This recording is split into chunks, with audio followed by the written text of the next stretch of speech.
Welcome to ICU Fellowship Prepcast. Hi, I'm Maddie. Hi, I'm Swapnil. And today we are going to discuss another 3 sets of Vivas. So, Maddie, first of all, how's your rotation going and how's this COVID thing going in your ICU? It's been busy. It's a lot busier than last year. It seems very different now, a bit scarier. I know. It's getting a bit crazy here. So, fingers crossed. So, let's dive into our first Viva.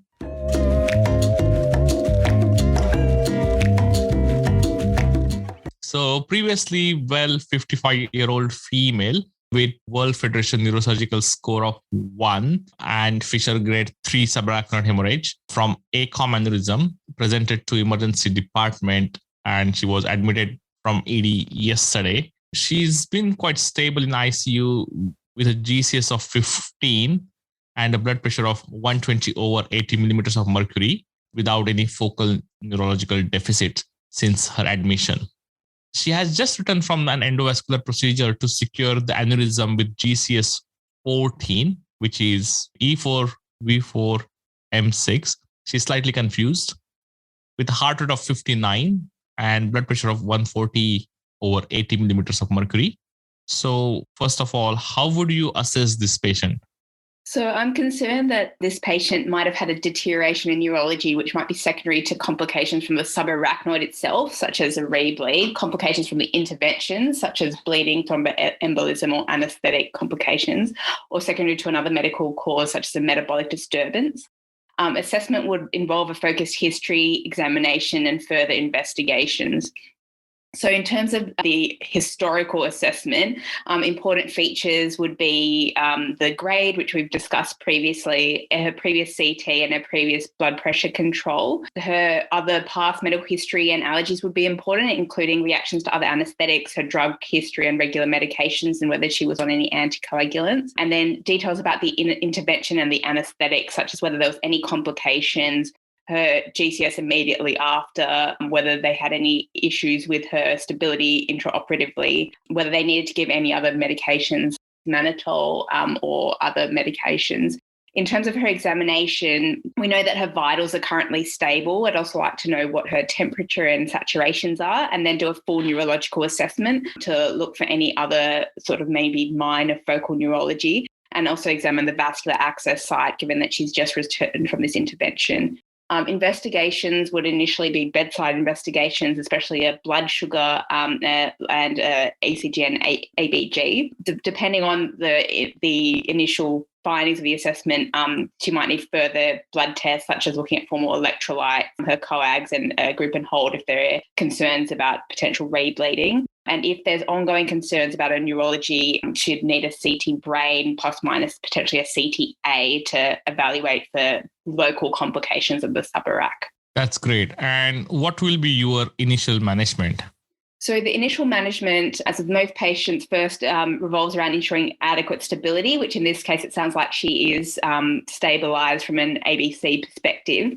In terms of blood pressure parameters, this will depend. Generally, it's 120 to 150 after securing of an aneurysm, but might be reduced to 100 to 140 millimetres of mercury if there's concerns regarding a rebleed.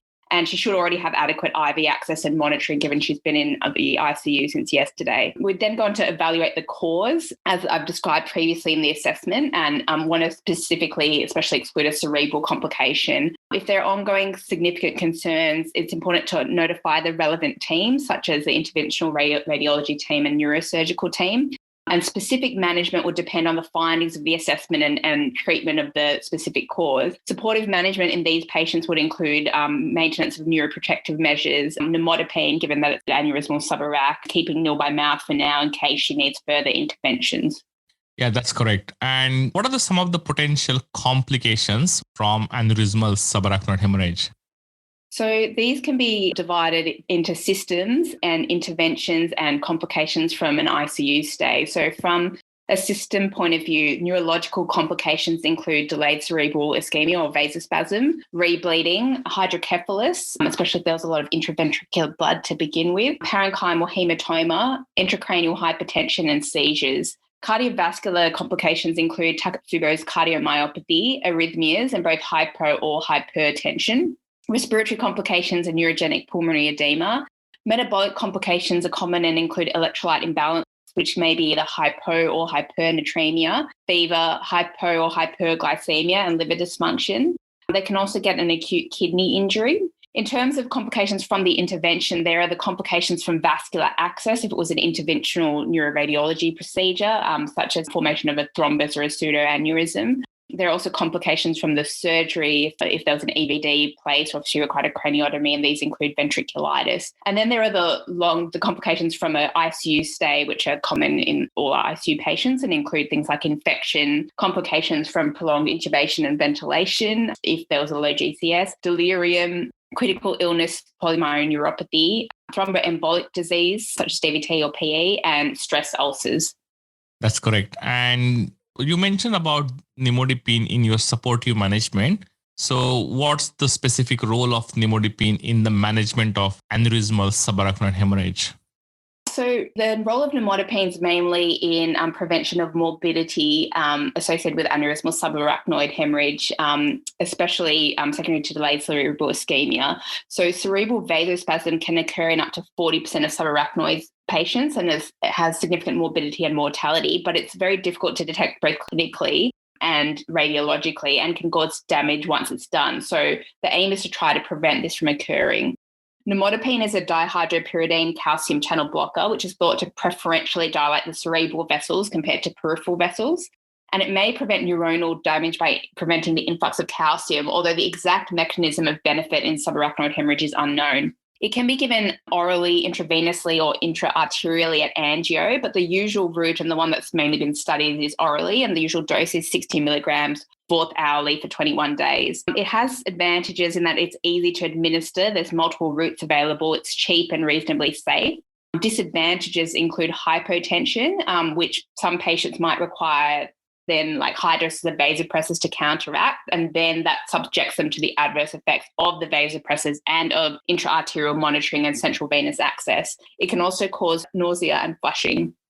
In terms of the evidence, it has Class 1 Level A recommendation by the American Heart Association in the management of aneurysmal subarach. And the main evidence comes from the BRANT trial, which was a trial done in 1989 of about 554 patients with aneurysmal subarach, which found that nimodipine decreased cerebral infarction and morbidity, but had no effect on mortality. The most recent Cochrane review in 2007, which studied over 3,000 patients, has found it decreased the risk of poor outcome in patients with aneurysmal subarach. And it's part of our current standard of care in these patients. Yeah, that's correct. And most commonly, it is given orally. A recommended dose is usually 60 milligram QID, but also can be administered via IV. And as you said, probably the evidence is not very strong, but it has been part of the standard practice in Australian intensive care units. So one of the definitive management for subarachnoid hemorrhage is either coiling or clipping. So what are the advantages and disadvantages of coiling compared to clipping of an aneurysm after subarachnoid hemorrhage?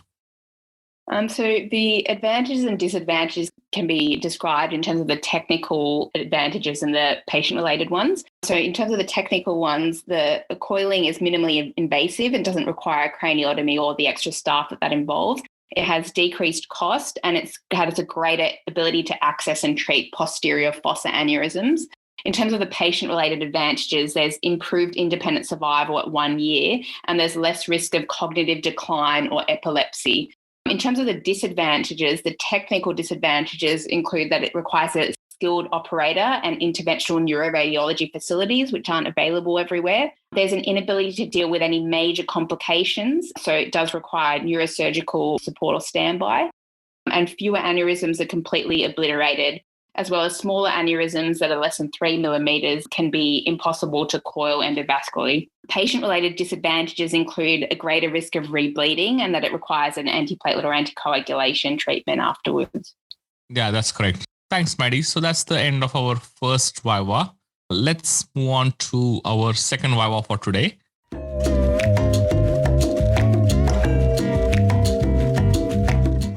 Now, you are caring for a previously well 60-year-old male who was admitted to intensive care unit after sustaining motorbike accident yesterday. He has isolated chest injuries which include bilateral rib fractures and pulmonary contusions. He has been stable in ICU overnight, receiving high-flow nasal prongs along with multimodal analgesia, including PCA. The anesthetic registrar has just left after inserting a thoracic epidural when the bedside nurse has called for your assistance. When you examine the patient has become disoriented and agitated with a heart rate of 55 and sinus rhythm, with a blood pressure of 78/39 and SATs of 88% on 40% high flow nasal prongs with a 50 liter per minute flow. And the SATs probe, it's not showing a great trace. So can you please describe what are the likely causes of this deterioration?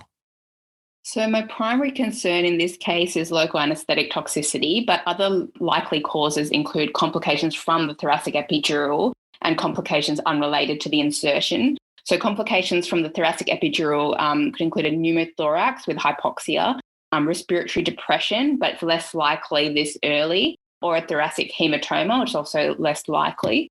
And there could be complications unrelated to the insertion. So it could be secondary to his preceding trauma with an unrecognised injury.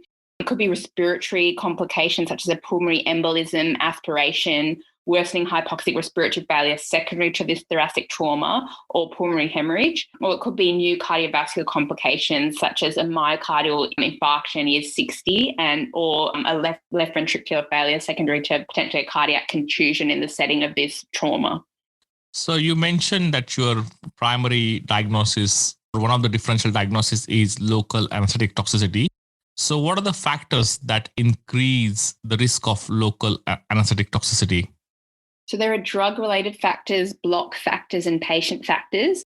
Drug-related factors can be thought of in terms of something called the cardiovascular collapse to the CNS ratio, which is the ratio of the drug dose required to cause cardiac collapse compared to the drug required to cause seizures. Those with a higher ratio have greater margin of safety, as earlier CNS symptoms may allow intervention and prevent subsequent cardiovascular collapse. So bupivacaine has the lowest ratio, so it has the highest risk of toxicity, whereas lignocaine has the highest ratio, so the lowest risk of toxicity of the local anaesthetics. Block-related factors include injection into a highly vascular site, such as classic intercostal blocks that require large volumes and doses of local anaesthetics, such as, like in this case, an epidural, and whether it was co-administered with a vasoconstrictor. So things like adrenaline increase the max potential or max toxic dose that can be administered. Continuous infusions also increase the risk of local anaesthetic toxicity. The final category is patient-related factors. So these include extremes of age, such as neonates or the elderly. Obesity, more because the maximum safe dose may be incorrectly calculated as the actual weight rather than the ideal body weight. Low protein, especially alpha-1 acid glycoprotein levels, such as patients with malnutrition. Patients who have a hyperdynamic circulation, the classic is pregnancy, and any patient with pre-existing cardiovascular disease, low cardiac output state, hepatic or renal dysfunction as it affects the metabolism and distribution of the drug. They're the main factors. Thanks, Maddie. So let's say this patient has suffered from local anesthetic toxicity. How would you manage him? So the first thing is to stop the local anaesthetic, so stop the epidural, and call for help like in any critically ill emergency situation, and then start with resuscitation. So this will require simultaneous assessment and management and monitoring. So administration of high flow 100% FiO2, you can do that through a non-rebreather or through the high flow that he already has. This patient might require intubation, so airway trolley and arrest trolley should be nearby. It's important to avoid acidosis, so using bicarb if required, or if they are intubated, to hyperventilate them, because hypoxia and acidosis potentiate the systemic toxicity of local anaesthetics. They should have adequate large bore IV access and full cardiac monitoring, and treating their hypotension with IV fluids. They might need vasopressors, but vasopressin is thought to actually increase the adverse effects of the local anaesthetic. If they do have arrhythmias, it's important to give amiodarone rather than something like lignocaine or another sodium channel blockade, as this will also potentiate the cardiac adverse effects. Sedation if required, if they're intubated, and to avoid seizures with low-dose midazolam. But the specific treatment is a lipid emulsion, which is 20% intralipid, and the dose is 1.5 mils per kilo over 1 minute. You can give a max of 2 repeat boluses at 5-minute intervals. And if they're still not hemodynamically stable, then to start an infusion of 0.25 mils per kilo per minute until hemodynamic stability is restored. And the max total dose is 12 mils per kilo. It's important if the patient does arrest that sometimes prolonged CPR is required while we give the lipid emulsion time to work. Once the patient is stable and later down the track, it's important also to think about organisational factors. So check what the dose of local anaesthetic was given and if it was the correct dose and technique, critical incident notification, and if this was an error, open disclosure with the patient and the family. Thanks, Maddie. So that's the end of our second Viva. So let's move on to the last Viva of this podcast episode.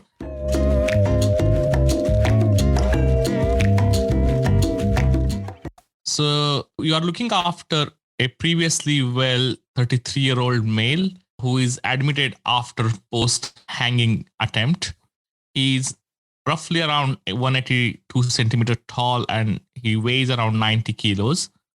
The paramedics were only able to pass a standard size 680 endotracheal tube at scene, and that is secured at 24 centimeter at lips.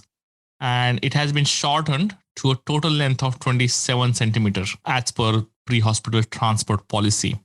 So what are the potential airway problems in this patient after hanging attempt? So the potential problems include traumatic edema of the larynx and supraglottic tissues causing upper airway obstruction, which means that sometimes definitive securing of the airway is difficult or required earlier before there's significant edema. They can also get that local trauma to the area, which can result in laryngeal, cricoid or hyoid bone fractures or contusions. The most serious of these is that if there's a cricoid fracture, as it's the only complete ring, and this can lead to complete airway obstruction. The local trauma can also cause a tracheal perforation or disruption or laryngotracheal separation, and it can cause injury to the vasculature. So it can cause a hematoma or swelling or compression of the carotid against the transverse process of the 4th to 6th vertebra, which can cause hemorrhage, hematoma, thrombosis or thromboembolism. There's also factors to think about difficulties of the intubation itself. Given it's a trauma, maintaining inline stabilization can be difficult in out-of-hospital setting. It can be difficult intubating in these conditions. There's distortion of the anatomy with cricothyroidotomy if that's required for a can't intubate, can't ventilate situation. Supraglottic airways may not work and can be counterproductive and cause increased swelling. They might already have hypoxia from the hanging, aspiration, neurogenic or post-obstructive pulmonary edema, which can make it more challenging. And it can also be complicated by shock if they've had a spinal injury with neurogenic shock or shock if they have suffered a cardiac arrest. That's great. And one of the information given to you that this patient has got size 6 endotracheal tube. So what are some of the problems that you might encounter with that size endotracheal tube? So the main problems in terms of increased resistance, difficulties with the width of the tube itself and the fact that it was also cut at 27 centimetres. So with increased resistance, there's higher peak airway pressures, which might make it harder to ventilate. There's increased work of breathing if the patient is spontaneously ventilating eventually. And they can be difficulties with the humidified circuit as well, because it can also cause an increased resistance with this small size tube. The width itself can make it have difficulties with suctioning, difficulties if we need to do a bronch for some reason, as placing the bronchoscope, it might not actually fit or have difficulties going down. Once the airway edema does improve, there might be increased cuff leak or airway or leak once it's improved. And there's an increased risk of complete obstruction of the tube given the small width. And then we have to think about the fact that it was cut at 27 centimetres. So progressing to a tracheostomy, if ever required, will be difficult in terms of getting the tube above the cords. There might not be enough length there.